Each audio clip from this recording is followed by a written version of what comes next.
I'm going to be talking about DDoS mitigation and how to mitigate them. Um, so a lot of you, like, for example, let's say you're watching a YouTube video, you're downloading something, and then it takes a really long time. But your internet service provider tells you it's 1 GB per second, it's fiber optic, it's super fast. But for some reason, your download times are still slow. Well, that's because your internet, everything is through underground cables. So when you're visiting a website, there's cables underground that are connecting you from destination A to destination B. So if the video you're watching is in Netherlands and you live in Canada, that distance takes a long time, therefore slowing down your speed.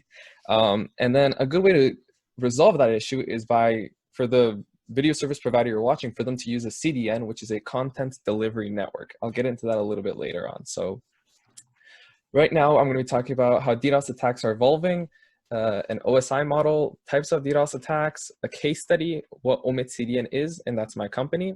And then I'm going to be doing a little conclusion at the end of it for you guys. So DDoS attacks are evolving. In 2011, okay, so a little brief definition of what a DDoS attack is. It's a flood of packets to a router, server, or any device, and its goal is to flood the network so much that the Wi-Fi either goes offline or there's no more connectivity. So that's pretty much the basic definition of a DDoS attack. So in 2011, it was around 50 GB per second that they were able to flood. In 2014, it was around 300, and then it keeps going. In 2019, there was a 1,000, which is 1 TB attack that happened, and it goes up and up every year after every year. So for the OSI model, these are the types of attacks someone could do. Usually it's layer 4 or layer 7. So layer 7 would be applications. So that's HTTP, FTP, IRC, SSH, DNS, those types of things. And then a really famous type of layer 7 attack is a web attack. So most people, when they want to take down a website or attack a website, they would usually do a application layer 7 type of attack. And then as we go down the list, there's different types. The most other famous one that I said was layer 4. So that's the transport level. That's TCP and UDP attacks, which is a type of method pretty much. And these have all been, the types of attack methods have been adapting every year. And then for application, which is layer 7, botnets have gotten very strong where, as I said in the previous slide, they're able to do 1 TB per second. So for types of DDoS attack traffic, I'm just going to take my headphones off because no one's talking, and just for myself. Right. So for types of DDoS attack traffic, the bots, they either go through a DNS server or through layer 7. So as I was talking about, if let me get a pointer here. So this last one is a layer 7 type of attack. Its goal is to target an application, which is the website, and then they're able to do this by either trying to enter a bunch of passwords to username and passwords until the system overflows. It's trying to download a bunch of images, videos. The bandwidth gets capped out. There's a ton of different ways of attacking a website per se, using a HTTP flood. And then for amplification, layer 3 and layer 4, that's the TCP, UDP types of attacks. And then there's also DNS attacks.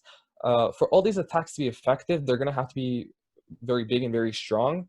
And companies want to ensure that they're not affected by this. So if we do a little, I believe the next slide is the case study. Yes, it is. All right. So first I'll show this and then I'll move on to it. So as a little case study, this is PITON.ca. So I know some of you guys have signed up for this meeting itself through PITON.ca. So once you visited PITON, all of this happened instantly as under the DNS. So when you visit a website, first the domain, so ours is PITON.ca, gets a query to the DNS server. So in this case, our DNS server over here, if I get the pointer, shows our DNS server is ns.manage.omitsecurity.org. So OMIT Security is running the DNS servers for PITON.ca, which these then point the other types of records, so the A record, MX record, bunch of different things. The A record is what we care about because that is the website itself that you're viewing.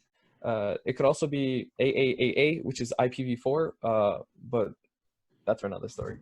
So for now, we have our DNS server giving the A record for PITON.ca to be 144.172.113.0, which is OMIT security. So what we've done is we've gotten our own ASN and we built our own network under a company called Vultr, which is a cloud hosting provider. And we're running a Anycast network to be able to bring the fastest content and everything pretty much for PITON and any other company that decides to use it. So let's say you go to piton.ca and you want to, let's see, you want to visit your previous events. Now that this image is loaded, if I go into its inspect elements and go to its networking, I'm going to be able to show that images, let's say this image right here. So if we look at this image, we're going to see that the access POP is chicago-us.omitcdn.net. So pretty much that image has come up on my computer through OMIT CDN. So this image could be wherever in the world. If PITON decides to have its web hosting in Germany, let's say, and the WordPress is hosted in Germany, I'm viewing this image from the Chicago server. So it doesn't matter wherever the web hosting is, the images, videos, and different types of contents are delivered through a closer location. So for me, because I'm using Bell right now, I'm using Bell's internet, my dad's using Rogers, he may reach the Toronto server, but because Bell's routing is weird, I'm getting hit to Chicago, which is saying it's my closest location. So it's pretty much just the difference of the ping that it's trying to find. So the lowest latency is what it connects me to, OMIT side.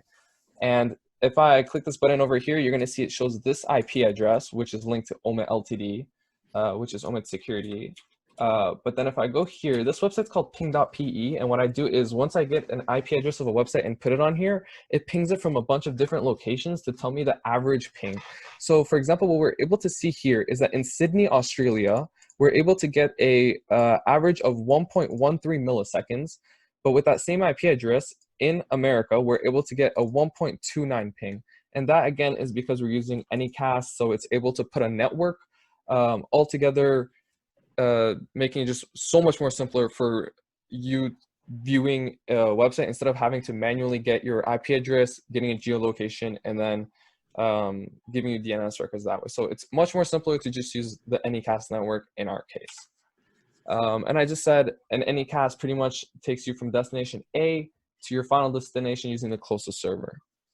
And the great thing about this, by the way, is for DDoS attacks, when someone's doing a layer 3 or layer 4 attack, usually the strongest ones are botnets. So there's two main types of ways I would say you're able to send a DDoS attack for layer 3 and layer 4 wise, TCP and UDP. And method 1 is using a botnet, and method 2 is spoofing. So method 1 is botnet, and botnet is pretty much what you would do is it's a bunch of computers that have default username and password set as like admin, user pass, which is very unsecure, and they're open to the network and they haven't been patched. So for example, let's say a printer is connected to the network and it's not protected, and that network isn't closed privately just so the printer could be accessed on the private network, so it's public.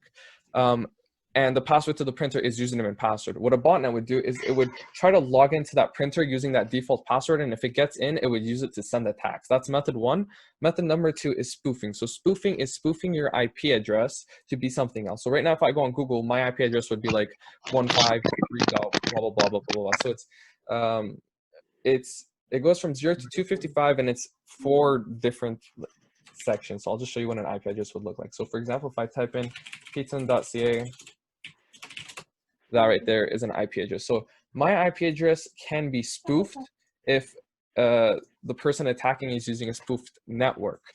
And that gets very complicated, but it's usually a bit weaker than a botnet because a botnet can be so big. It just scans the whole internet for a bunch of unsafe servers to attack from.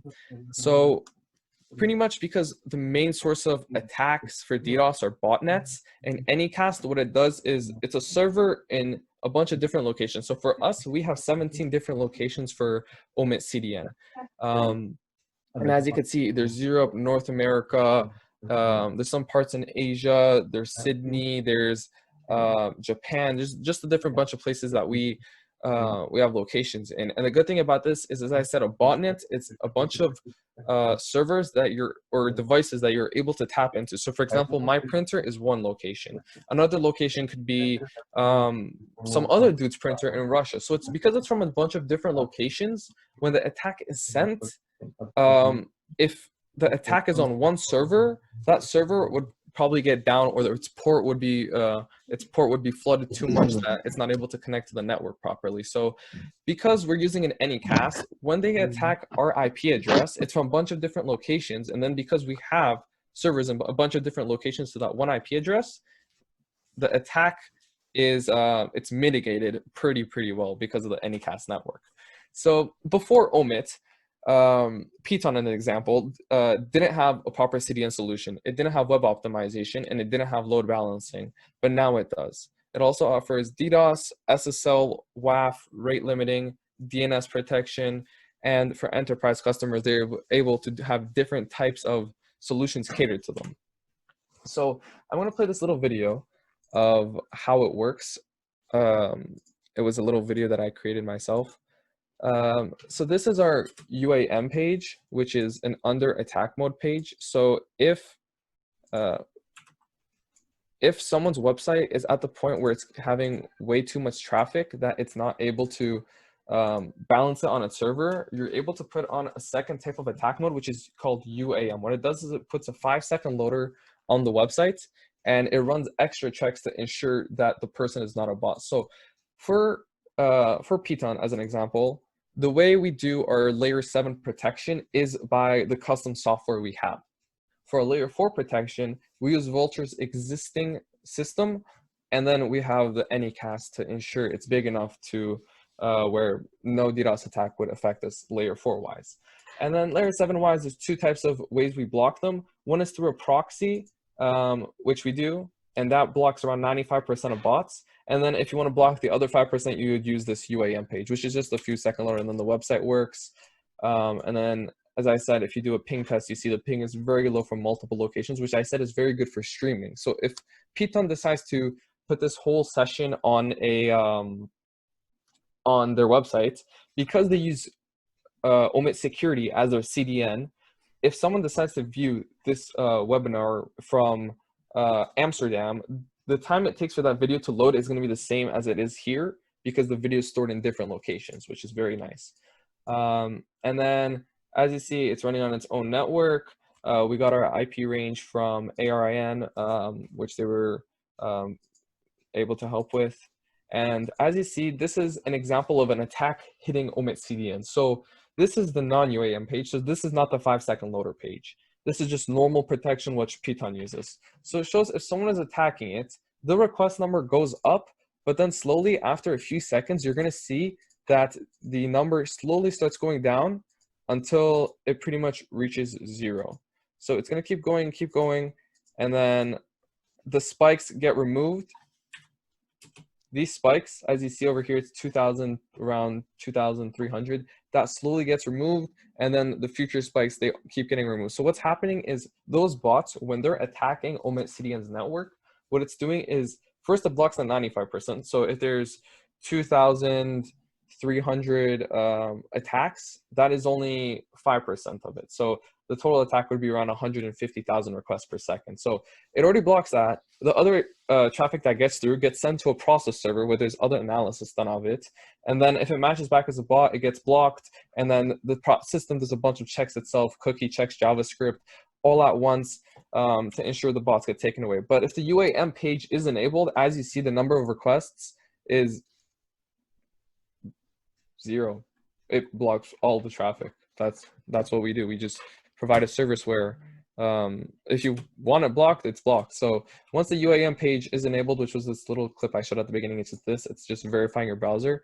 Once that's done, there's no bots that go through. There's no way you could pass that being a bot unless it's made to emulate. So it's an actual browser being opened, loading, passing a bunch of different types of checks. So it's Google and invisibility checks. They're Google reCAPTCHA and visibility. That's one of the checks that will be added to it.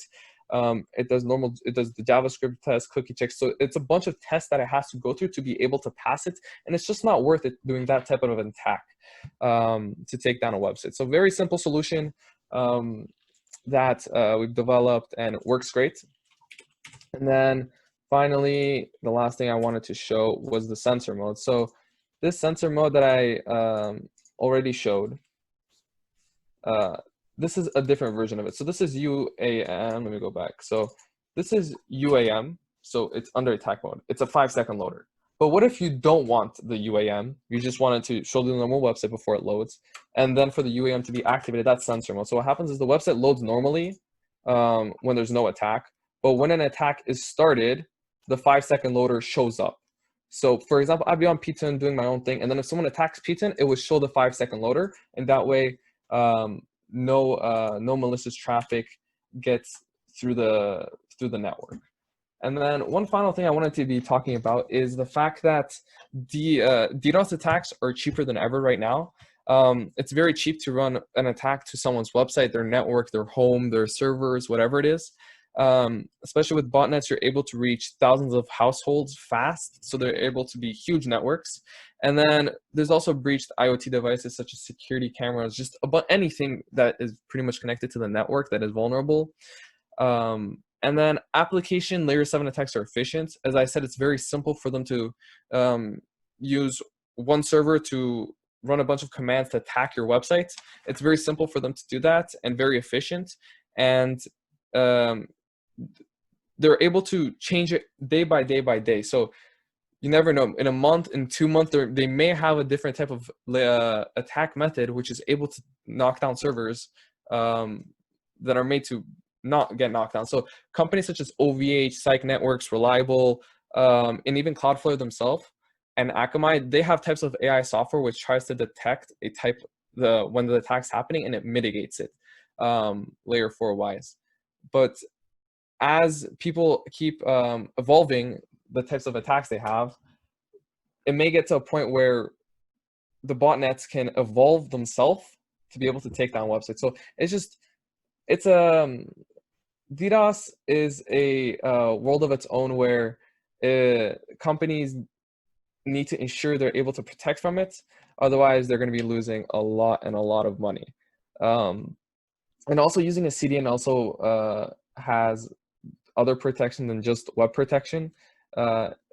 It ensures your name servers are up, so mail records go through. So it's a bunch of different things. If anyone wants, I'm really short on time, that's why I'm kind of all over the place. But if anyone wants more details on how it works, feel free to message me and I will explain. But that is the brief basics that I was able to give very quickly. Thank you, Parsa. You did very good job in your presentation. I was really impressed. Well, I was trying so hard to follow your words. And yeah, it is something a little bit confusing at times. No, you did a good job. Thank you. It's just It's just a lot to put into such a short amount of time. That's very good. At least now we have some idea how these stuff work and how we should take them seriously.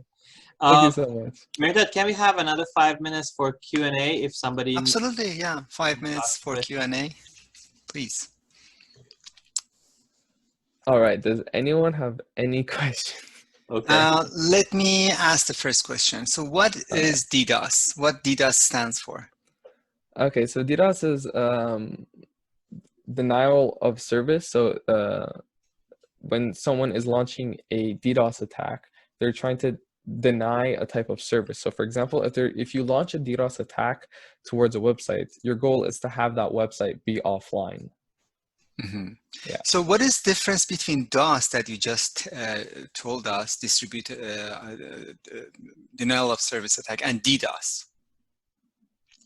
So what DDoS stands for? So DOS is denial of service. DDoS is distributed. So it's like the botnet. So it's a type of attack where it floods the system, and your goal is to target the server for to disrupt the traffic, if that makes sense. To bring the service down. Yes. Okay, not accessible.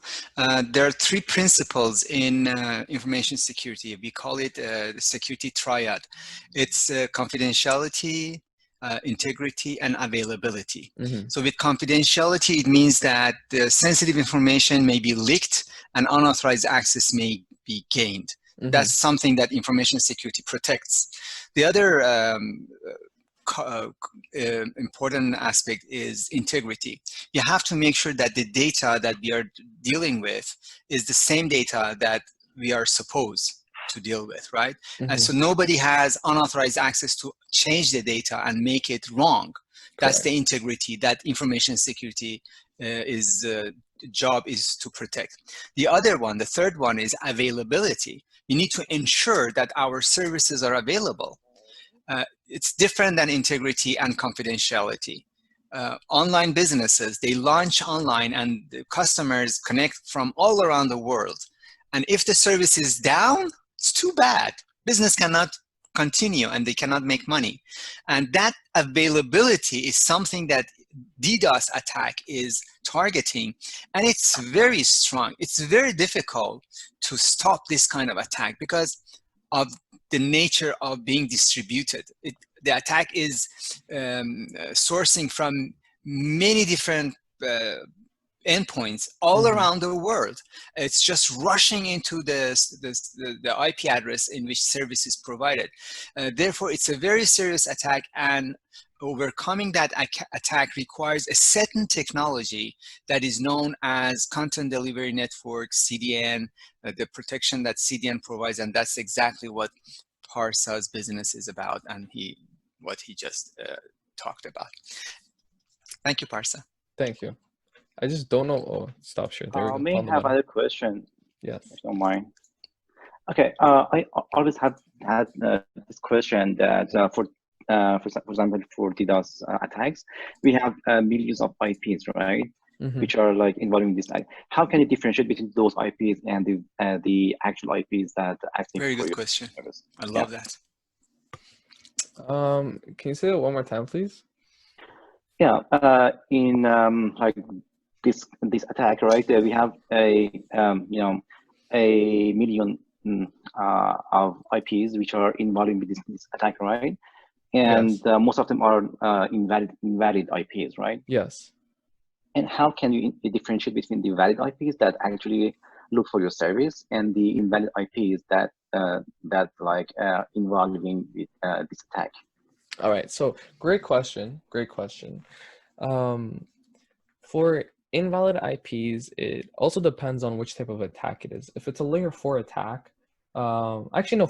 Let me just say this: for both types of attacks, you can emulate and you can pretend that you are a real person. So I could create a type of attack with millions of IPs, making myself look real, and the website wouldn't be able to tell that it's not a real person without doing some sort of scan. So what we do is as I showed you, the 5-second loader page, and there's JavaScript and cookie checks that happen in the background, which is verifying that the person behind it is a real person. If someone wants to build I would say a type of DDoS service that is going to be able to take down OMIT CDN, it would be very hard and it would cost them a lot of money, because you have to imagine that you are opening the website many times, refreshing it many times per second, getting past all the rate limit checks and a bunch of other things. So for a bot right now, what we do is we do the JavaScript checks and the cookie checks. But if they emulate that, so if they try to look real and they do the JavaScript questions themselves, the only way they won't be able to be blocked, but they won't be able to run an attack like that because it costs so much. So it's going to require a lot of computing power to be able to get past our checks, and that's going to require a bunch of servers from them. So for example, I would say they're going to need at least $10 million worth of investment just to be able to build a system that is able to send so many requests that OMIT CDN goes down. So it's just not economically. Okay, so doable. Parsa, let me jump in if you don't mind. Sure. I think Ali's question is how you differentiate It's the between a JavaScript. legitimate The request JavaScripts. and an attack, right? The JavaScript and the cookies. Yeah, so JavaScript and cookies that you use. But Yeah. what do those JavaScripts and cookies do, right? How do they do that? You are utilizing once them. Once the website loads, it does both of those checks, and then it puts a cookie onto the browser, and then if that cookie is not met, it asks the user to do another check. So as long as those checks aren't met, then the website wouldn't load. For those, let me share my thought, and you tell me if I'm right or wrong. Right? I think, for example, layer in terms of layer 4 attack, one type of attacks are malformed TCP packets or SYN flood, right? So a device can easily understand whether it's a SYN flood attack or it's a well-formed packet, right? So when it identifies that this is a SYN flood, it can drop the packet and don't allow the packet to enter the net. Is this correct? So this is one way of identifying malformed packets with. For layer 4, there's those boxes that do them at the data center, and that's layer 4 networking side. For what I'm talking about is layer 7 with cookies and JavaScripts. But if you're talking layer 4, then yes, it is this physical hardware and AI technology that the data centers have that blocks and drops the packets. Other than that, the only other thing we do is run an Anycast on it. Thank you, Ali, for your question. If you have further questions at the end of the meeting, you can ask your question. We will be happy to address your question. I think, Mehrdad, I guess our time for Q&A is also over. Absolutely. We try to be mindful of the time. So again, thank you, Parsa, for your presentation, and folks for asking your questions. The next speaker, let me share my screen. Parsa, can you make me host? You are host. Am I? Yes. Yep. Okay, thank you. So